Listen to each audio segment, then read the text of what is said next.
Hello guys, അപ്പോൾ ഇന്ന് നമുക്കൊരു ചിക്കൻ മാക്രോണി, തട്ടിക്കുട്ടി ചിക്കൻ മാക്രോണി ഉണ്ടാക്കാം. ഞാൻ ഫസ്റ്റായിട്ടാണ് കുക്കിംഗ് ചെയ്യാൻ, കാരണം അതിൻ്റെ കുറച്ച് പാളിച്ചകളൊക്കെ കാണാം. അപ്പോൾ ഇത് മാക്രോണിയാണ്. അപ്പോൾ ഞാനത് കഴുകിയെടുത്തു, എന്നിട്ട് വേവിക്കുമ്പോൾ നമ്മൾ ശ്രദ്ധിക്കണം. വേവ് കൂടിയാൽ അത് ചക്കപ്പുഴുക്ക് പോലെയാവും ഗായ്സ്. വേവ് കൂടിയ ഒരു വസ്തുവിന് കൊള്ളില്ല. അപ്പോൾ നമ്മൾ വേവൊക്കെ ശ്രദ്ധിച്ച് കഴിഞ്ഞാൽ അങ്ങനെ നമ്മൾ നോക്കി നിൽക്കണം. അപ്പോൾ ചിക്കൻ നോക്കിയപ്പോൾ ചിക്കൻ കാണാനില്ല. ഞാൻ എത്ര തപ്പി അറിയാം, നോക്കുമ്പോൾ ഒരു വലിയൊരു മീൻ കൂട്ടാൻ വയ്ക്കുന്ന ചട്ടിയിൽ. ഇതൊക്കെ ആദ്യമായിട്ട് കിടമ്പോൾ നമുക്കറിയില്ലല്ലോ എവിടെ ഉപ്പ് ഇരിക്കണം, എവിടെ മുളക് ഇരിക്കണമെന്നൊന്നും. അതിൻ്റെ പ്രശ്നമാണ്, ഭാവിയിൽ ശരിയായിക്കോളും. അപ്പോൾ ചിക്കൻ വറുത്ത് ബോൺലെസ് ചിക്കനാണ് ഞാൻ എൻ്റെ അമ്മയോട് എടുത്തേക്കാൻ പറഞ്ഞു.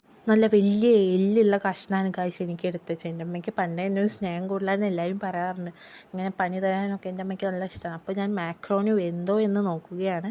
അപ്പോൾ ആദ്യം വേവ് നോക്കുമ്പോൾ നമ്മൾ കൈയൊന്നും ആ വെള്ളത്തിലിടരുത്. എൻ്റെ പണിയാണ് ആ വെള്ളത്തിൽ കൈ ഇട്ടിട്ടാണ് ഞാൻ എടുത്തത്. കത്തി കൊണ്ടാണ് ഞാൻ അത് ഇളക്കിക്കൊണ്ടിരിക്കുന്നത്. അങ്ങനെ ഇളക്കാൻ പാടില്ല ഗൈസ്, ആരും അനുകരിക്കരുത്.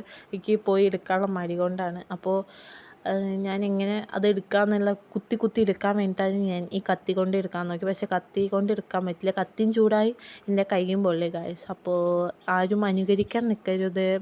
അങ്ങനെ ഇനി അടുത്തത് നമ്മൾ ഉള്ളിയും തക്കാളിയും വാട്ടിയതുണ്ട്. അപ്പോൾ അതിൽ കുറച്ച് തക്കാളിയൊക്കെ ഇട്ട് നമ്മൾ വാട്ടിയെടുത്തു ഗായ്സ്. നല്ല നമുക്ക് ടേസ്റ്റായിട്ട് നല്ല മണം വരണ്ടേ. ഞാൻ മണത്തുകൊണ്ടിരിക്കുമ്പോൾ മണം വരുന്നില്ല ഗായ്സ്, എന്തുകൊണ്ട്?